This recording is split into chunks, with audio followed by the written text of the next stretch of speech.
चलें जी, ITB date है 15/07/2025, lecture number जो भी याद नहीं। वैसे लेक्चर नंबर इसका कितना था? 7 है, याद आ गया। लेक्चर नंबर है इसका, याद रखें 7। और चैप्टर नंबर कौन सा चल रहा है आपका? 2। इंशाल्लाह आज हम इसको समाप्त करने की तरफ जा रहे हैं।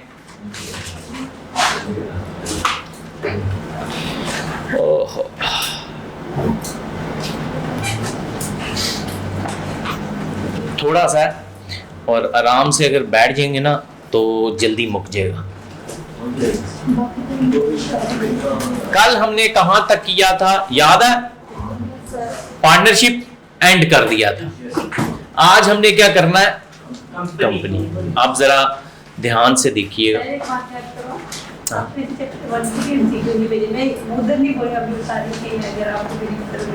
आज भेज दूंगा कि MCQs भेजे हैं, वो सॉल्व कर लीजिएगा। जुमेरात को, पहले बता रहा हूं, जुमेरात को आपका चैप्टर नंबर 1 का टेस्ट है ITB का। बुक से कुछ नहीं आता, मैं भेज दूंगा बुक से। नहीं, ये ना रहना IT, मैं कहीं से भी क्वेश्चन दे सकता हूं। एक ट्रेलर आज दिखाया है सिर्फ थोड़ा सा, अगर आप में दिमाग होता ना। अच्छा, बाद में बात करेंगे। चले, लिमिटेड कंपनीज या कॉर्पोरेशंस, या हम कंपनी भी बोलते हैं, दुनिया की सबसे बेस्ट डेफिनेशन ना लोग कंपनी को एक्सप्लेन नहीं कर पाते। दुनिया की सबसे बेस्ट डेफिनेशन, हार्वर्ड में भी केस स्टडी पढ़ाई जाती है, ऑक्सफोर्ड में भी केस स्टडी पढ़ाई जाती है। कहीं में हुआ तो मैं आपको दिखा दूंगा। मंगल पांडे मूवी में आमिर खान की थी, आपको पता है ना, वो ईस्ट इंडिया कंपनी है ना, क्योंकि ब्रिटिशर्स कंपनीज बना के उस फॉर्म में बिजनेस करते थे और कब्जे करते थे। तो कंपनीज का ओरिजिन कहां से? ब्रिटिश। अब उसमें वो आमिर खान होता है और वो कैप्टन गॉर्डन नाम होता है ना उसका। तो वो कहता है, गॉर्डन साहब ये कंपनी क्या होता है? वो कहता है, क्यों पूछ रहे हो? वो कहता है, बस मैं जानना चाहता हूँ। गॉर्डन साहब पेंटिंग कर रहे होते हैं ना, तो गॉर्डन साहब कहते हैं कंपनी औजारों सी होती है। हमने चैप्टर नंबर 1 में पढ़ा था ना, ऑर्गेनाइजेशन इज ए टूल। ये नहीं बल्कि इसी में शायद पढ़ा है, इसी में पढ़ा है ना, ये देखें बिल्कुल top, organisation is a tool. वहां पे वो कहता है कंपनी औजारों सी होती है जो चले नहीं। अच्छा, अब वो मंगल पांडे मूवी में पूछता है गॉर्डन साहब से, साहब ये कंपनी क्या होती है? उसको कहता है कंपनी औजारों सी होती है जो लालच की गोंद से जुड़ी होती है। तो ऑर्गेनाइजेशन या कंपनी एक टूल है जो कि लोगों को, रिसोर्सिस को कंबाइन करती है ना। फिर वो कहता है करती क्या है? कहता है व्यापार। व्यापार मीन्स बिजनेस। कहता है किस चीज का? कहता है किसी भी चीज का। जंग, अमन, मोहब्बत, सुलह, अफीम, चर्स, कुछ भी। तो कंपनी क्या है? एक बिजनेस यूनिट है जिसका मोटिव क्या है? To earn profit, simple. But company के केस में जब हम बात करते हैं तो एक चीज याद रखें, हमने कहा था 2 फॉर्म्स ऑफ बिजनेस ऐसे हैं जो सेपरेट लीगल एंटिटी क्रिएट नहीं करते। नंबर 1 सोल प्रोपराइटर और पार्टनरशिप। जबकि कंपनी एक सेपरेट लीगल एंटिटी होती है, और ये अकाउंटिंग का आपका पहला प्रिंसिपल है, सेपरेट लीगल एंटिटी का कॉन्सेप्ट। ये जो आप उसमें डेबिट क्रेडिट रूल पढ़ रहे होते हैं ना, this is based on this principle, separate legal entity. अब सेपरेट लीगल एंटिटी का मतलब यह है कि कंपनी के केस में ओनरशिप और कंट्रोल दो अलग चीजें। ये जरूरी नहीं है कि जो ओनर है वो कंपनी की मैनेजमेंट भी कंट्रोल करे या मैनेजमेंट में इन्वॉल्व हो। फिर company as a artificial person होती है, जैसे हम इंसान हैं, हमारा नाम होता है, कंपनी का भी नाम होता है। अब कोई इंसान किसी के साथ एग्रीमेंट कॉन्ट्रैक्ट कर सकता है, कंपनी भी किसी के साथ एग्रीमेंट कॉन्ट्रैक्ट कर सकती है।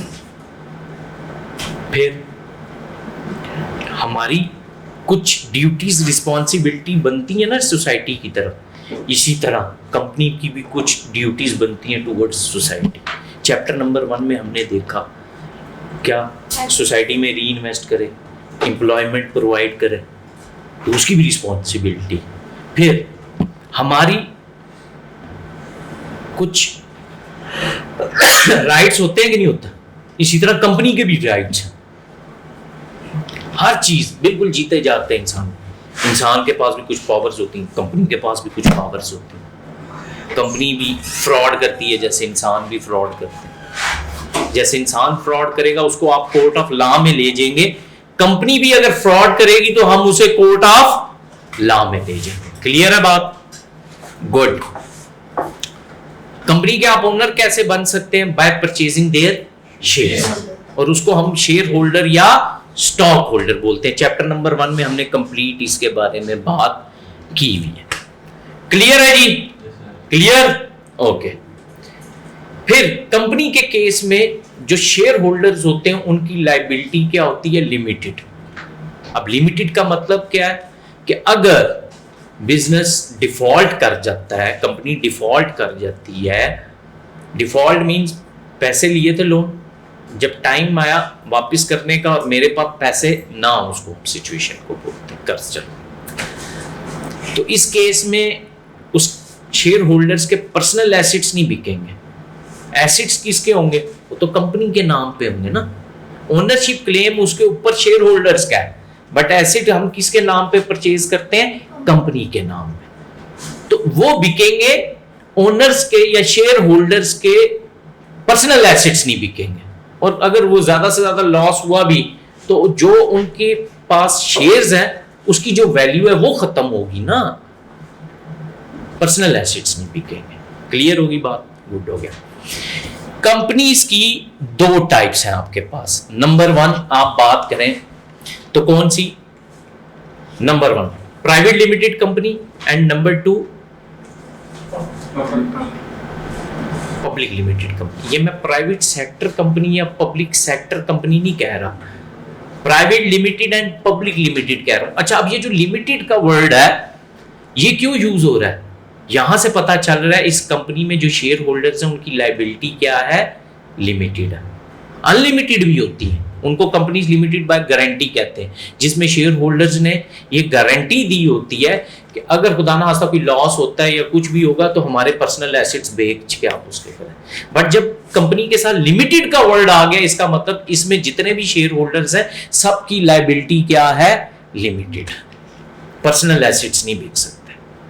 अब प्राइवेट लिमिटेड कंपनी वो होती है जिसकी ownership with in family, with in friends exist करती है। यानी कि इसका जो ओनर होगा वो अपने किसी फैमिली मेंबर को या दोस्त को ही उसके शेयर्स बेच सकता है।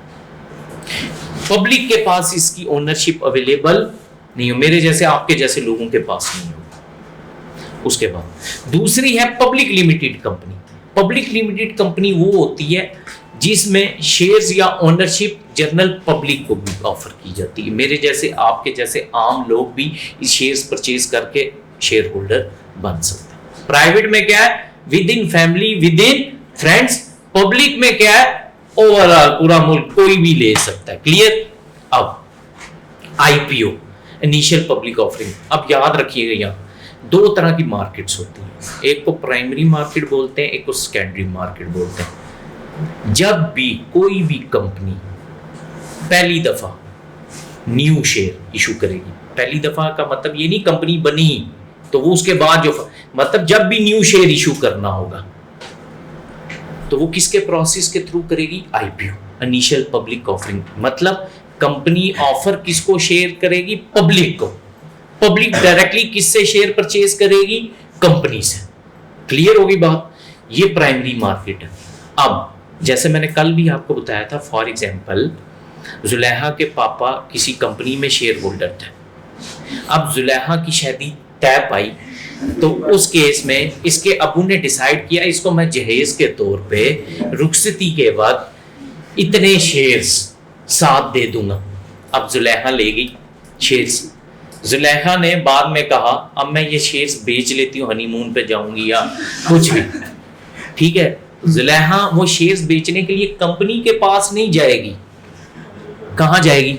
Stock exchange. Stock exchange is the example of secondary market, कि जहां पे पहले से इशूड शेयर्स में सेलिंग एंड परचेजिंग होती है। बिल्कुल जैसे OLX समझ लें, एक प्लेटफॉर्म है, बायर सेलर, बिल्कुल सेम उसी तरह। क्लियर है बात? I got it. वो मुझे पता है तू जितना मुस्कुरा रहा, तुझे जुलेहा क्लियर हुई है, ये नहीं क्लियर हुआ। Okay okay. स्ट्रक्चर क्या है कंपनी का? नंबर 1, चैप्टर नंबर 1 पढ़ाते हुए हमने बात की थी कि जब भी कंपनी आपने रजिस्टर्ड करनी होगी, आपको 2 मेन डॉक्यूमेंट्स लिखवाने पड़ते हैं। एक को आर्टिकल ऑफ एसोसिएशन बोलते हैं, एक को मेमोरेंडम ऑफ एसोसिएशन। जो कंपनी के लॉज होते हैं कि ये चीज ऐसे होगी, ये चीज ऐसे नहीं होगी, वो लॉ किसमें लिखा होता है? आर्टिकल में। मेमोरेंडम में मैनेजमेंट का स्ट्रक्चर, बाकी इस किस्म की बातें, डायरेक्टर्स कौन है, बाकी ये सारी मेमोरेंडम में होती है। तो सबसे पहला कौन आते हैं ऑर्गेनाइजेशन में? लोग स्टॉक होल्डर्स या शेयर होल्डर्स। ये ओनर होते हैं कंपनी के। इन्होंने जो शेयर परचेज किया होता है उसके अगेंस्ट इनको क्या मिलता है as a reward? Dividend. Dividend क्या है? जो कंपनी को प्रॉफिट हो और प्रॉफिट डिस्ट्रीब्यूट किया जाए अमंग शेयर होल्डर्स, तो वो जो पेमेंट प्रॉफिट के मद में मिलती है उसको हम क्या बोलते हैं? डिविडेंड। उसके बाद अभी मैंने जुलेहा की शादी भी करवाई, उसके बाद उसको शेयर्स भी जहेज के तौर पर दिए। इसका मतलब है शेयर्स ट्रांसफरेबल होते हैं from one person to another. उसके बाद ये जो जितने भी कंपनी के शेयर होल्डर होंगे इनके लिए मस्ट होता है साल में एक दफा एनुअल जनरल मीटिंग होती है, वो अटेंड करना होता है। उसमें ये अपने वोटिंग राइट को यूज करते हैं।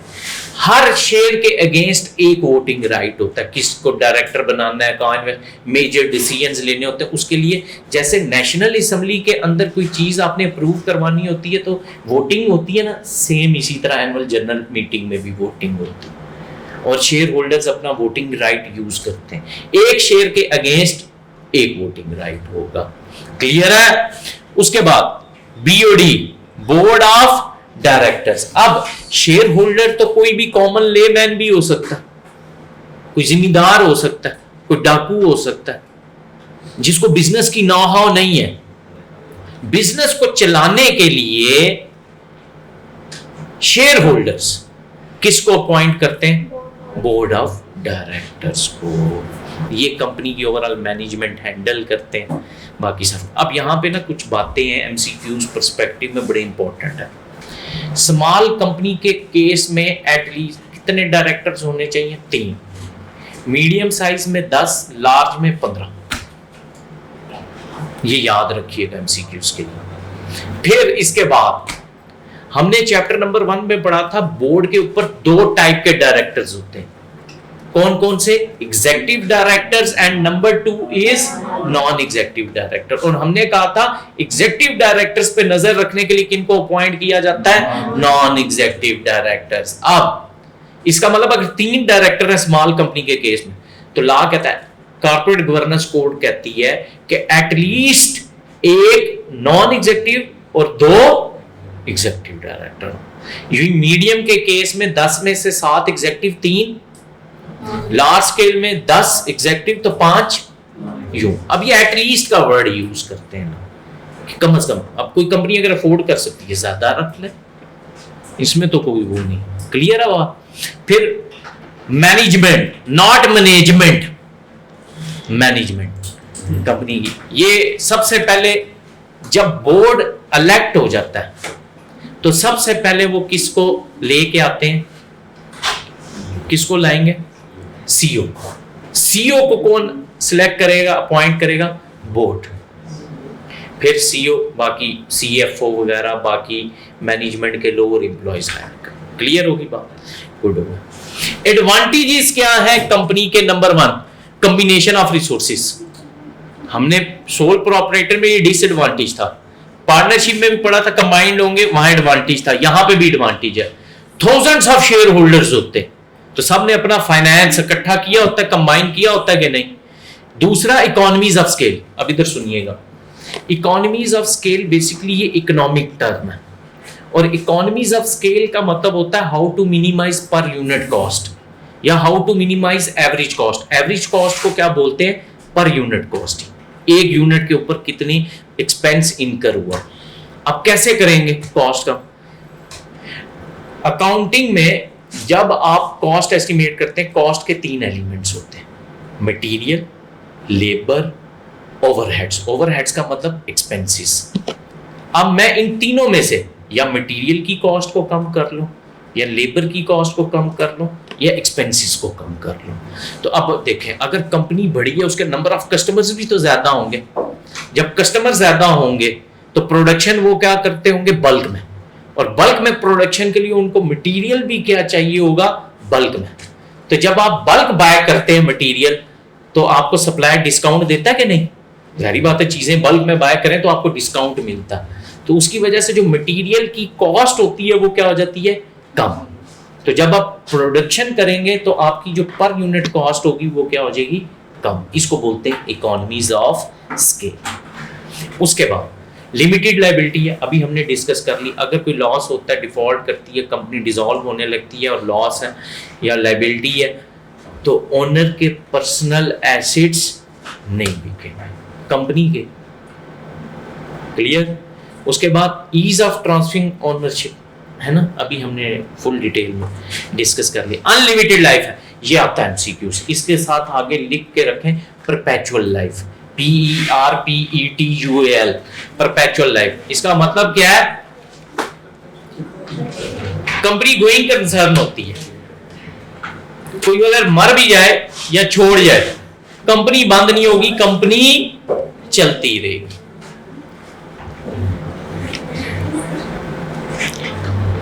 आप टैक्स डिडक्शंस कहता है सर्टेन टाइप्स ऑफ कॉस्ट आपकी टैक्स एग्जेम्प्टेबल। क्या आप एक्सपेंसिव, अब मैं आपको एक चीज बताता हूं टिपिकल, इंशाल्लाह ये आप लोग जब पढ़ रहे होंगे, इधर देखिएगा। होता ये है, इनकम स्टेटमेंट का एक टिपिकल स्केड्यूल ये है, सेल्स लेस करते हैं इसमें से सीजीएस। सीजीएस बोलते हैं कॉस्ट ऑफ गुड्स सोल्ड, मतलब ये जो सेल कर रहा हूं इसको बनाने के ऊपर कितना खर्चा आया, इसके ऊपर तो अब टैक्स नहीं लग रहा ना। फिर देखें यहां से आपके पास क्या आता है, ग्रॉस प्रॉफिट। क्या आ जाता है, ग्रॉस प्रॉफिट में से आप माइनस करते हैं ऑपरेटिंग एक्सपेंसेस, तो यहां पे आपके पास आता है ऑपरेटिंग प्रॉफिट, इसमें से आप माइनस करते हैं लीज या इंटरेस्ट।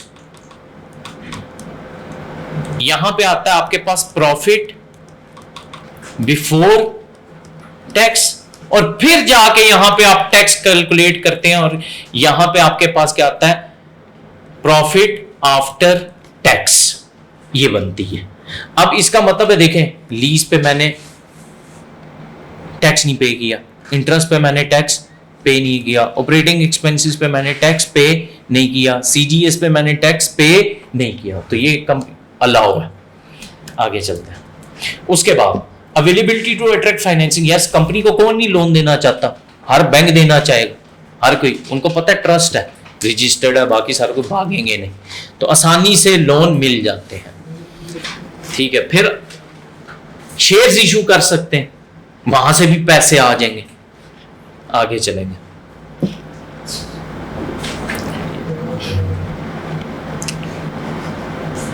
ये तो कहते हैं ना, नहीं नहीं, ये दवाओं में नहीं है, ये फिजाओं में असर है। आगे सबसे बड़ा डिसएडवांटेज कंपनी के केस में पता है क्या है? कंपनी की इनकम डबल टैक्सेबल होती है।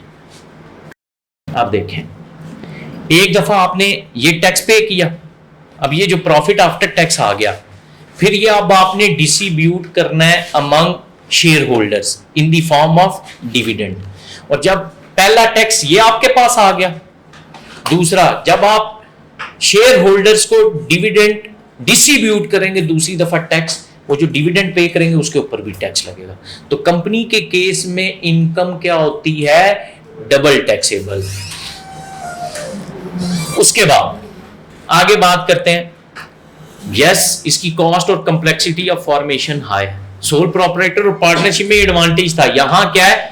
डिसएडवांटेज, क्योंकि लॉ है और लॉ आपको पता है काला कोड, और कंपनी फिर तो चार्टर शार्टर बाकी सारी चीजें प्रोजेक्टेड फाइनेंशियल से, ये तो चार्टर्ड अकाउंटेंट है, और चार्टर्ड अकाउंटेंट आपको पता वो तो बोरी भर के पैसे लेता है, उसका पेट वैसे नहीं भरता है ना। उसके बाद increase government restriction, yes Pakistan में जो इदारा है जो कंपनीज को रजिस्टर करता है, रेगुलाइज करता है, रिपोर्टिंग रिक्वायरमेंट, वो SECP है, securities exchange commission of Pakistan. तो उसके रूल्स रेगुलेशन ज़रा सख्त हैं, आपको फाइलिंग करनी पड़ती है, फाइनेंशियल स्टेटमेंट सबमिट करानी पड़ती है, हर चीज़ करेक्ट। अच्छा अब ये ज़रा टेबल आप थोड़ी देर के लिए ये छोड़ देंगे, ये मैं आपको समझाता हूँ क्या खत्म होने वाला मैडम, 2 पेज रह गए, छोटे छोटे से टॉपिक हैं, ये आज एंड करा के, मुझे पता है तकलीफ पड़ रही है ये, बट मैंने अपना काम पूरा कराना है, आप पढ़े या ना पढ़े आगे अजियत होगी। ये मैं आज से 1-1.5 महीने के बाद आप लोगों से पूछूंगा, अभी बहुत तकलीफ होती है, फिर पेपर में बैठ के पता चलता, mobile usage, other types of activities in the class, ये सब पता चल जाता है। और एक चीज, मैंने जिसको रिडार में लिया होता है उसका पास होना बहुत मुश्किल होता है। उसके बाद नॉट फॉर प्रॉफिट ऑर्गेनाइजेशंस कौन सी होती हैं? नंबर 1 पब्लिक सेक्टर ऑर्गेनाइजेशन, वो ऑर्गेनाइजेशन जिनको ओन्ड एंड कंट्रोल कौन करता है? गवर्नमेंट, और इनका मोटिव प्रॉफिट अर्न करना नहीं होता। क्लियर है? कर ले बबलू, मैसी नाराजगी ना हो जाए बड़ी, ये कर ओके क्या है, बस थोड़ी देर सर बिलाल कह रहे हैं फ्री करता हूं, ओके। उसके बाद number 2 non government organisations, NGOs। अच्छा NGOs को फंड कौन करता है? प्राइवेट ऑर्गेनाइजेशंस, जैसे माइक्रोसॉफ्ट है तो वो चैरिटीज के नाम पे जो पैसा लगाना होता है लोगों की सोसाइटी बेटरमेंट में, वो NGOs ओपन करते हैं।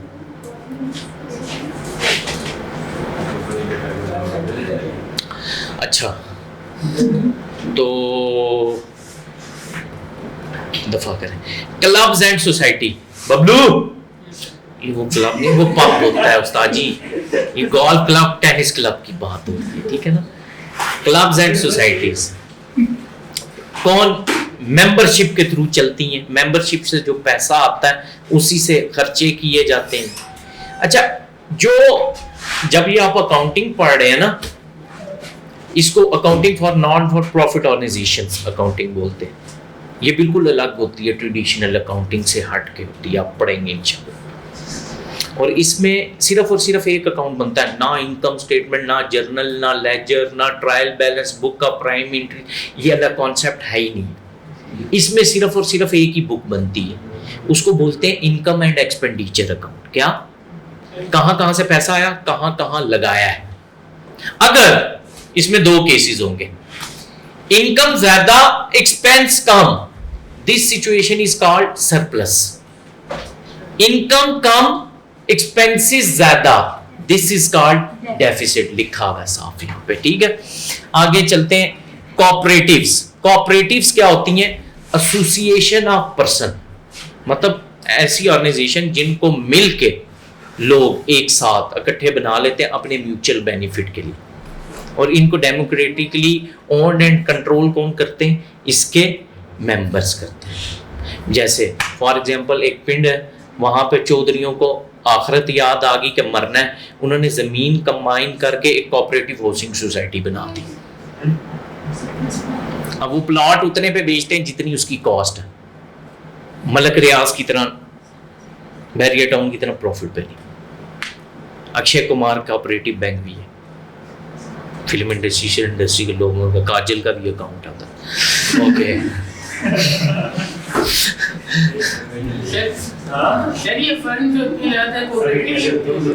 अच्छा, वैसे एक चीज आपको ये भी बता दूं, क्या देखा, अब मैं कहीं था तुम कहीं थी, गाड़ी। कोऑपरेटिव बोलते हैं एसोसिएशन ऑफ पर्सन, इसको ओन एंड कंट्रोल इसके मेंबर्स करते हैं। मतलब 5-6 लोगों ने मिलके एक हाउसिंग सोसाइटी बना ली, उसको कोऑपरेटिव हाउसिंग सोसाइटी बोला, अपने बेनिफिट के लिए, खुद भी घर बनाया, लोगों को भी खुदा तरसी पे घर बनाया, कॉस्ट उतनी ली जितनी लैंड की वैल्यू थी, प्रॉफिट पे नहीं। पाकिस्तान में कौन से लॉज हैं जो कि गवर्न करते हैं ऑर्गेनाइजेशन को? 2 हैं। कंपनी लॉ, कंपनीज एक्ट 2017 है पाकिस्तान में, बनाता कौन है? SCCP। फॉलो कौन कराता है? SCCP। कंपनीज रजिस्टर्ड कैसे होंगी, कंपनी अकाउंटिंग कैसे करेगी, फाइनेंशियल स्टेटमेंट्स कैसे प्रिपेयर होंगी, टैक्स मैटर, बाकी सारा कुछ इंफॉर्मेशन कैसे डिस्क्लोज होगी, ये कौन बताता है आपको? कंपनीज लॉ, यानी कि कंपनीज एक्ट 2017 में हर चीज़ लिखी हुई। एनुअल जनरल मीटिंग कैसे होगी, डायरेक्टर्स कैसे अपॉइंट किए जाएंगे, हर बार। और पार्टनरशिप के केस में पाकिस्तान में पार्टनरशिप एक्ट 1932 है, वो जिस तरह हमारे बुजुर्ग बाथरूम शाथरूम साफ किया करते थे, उस टाइम का बना वाला है, गोरे के ज़माने का, हम वही फॉलो करते हैं ना। Partnership act 1932। कैसे फॉर्म कर सकते हैं पार्टनरशिप, डीड कैसे बनेगा, पार्टनर के नाम, प्रॉफिट लॉस, ऑडिट कैसे कराएंगे फाइनेंशियल स्टेटमेंट्स का, ये सारी चीज़ें किस में? Partnership act 1930। कंपनीज के केस में कौन सा एक्ट है? 2017, याद रहेगा। अच्छा, फिर एक और बात था, ये जो हम ऑर्गेनाइजेशन कंपनी का वर्ड यूज करते हैं, कंपनीज के लिए होता है।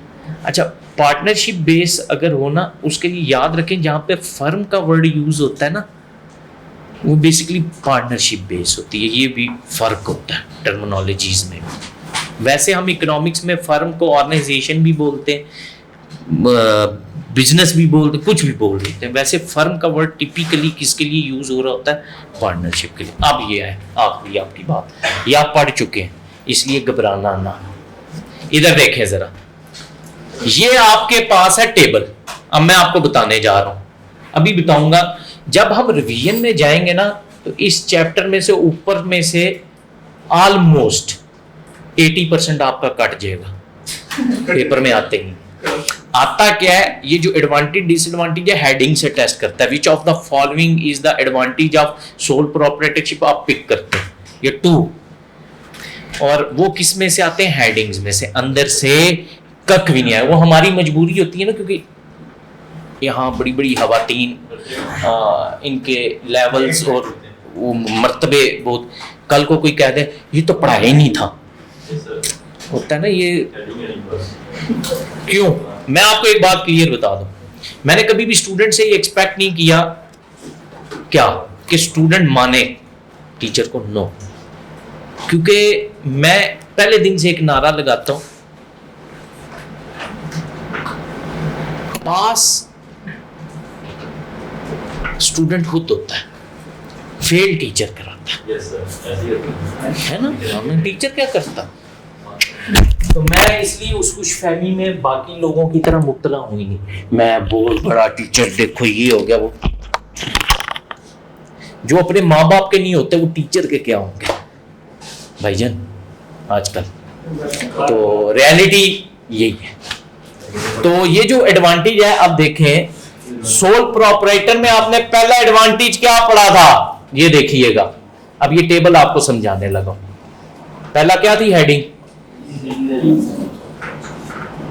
क्या लिखा है? समझ आ गई बात? ये हेडिंग्स हैं और इसी से आने हैं एमसीक्यूज।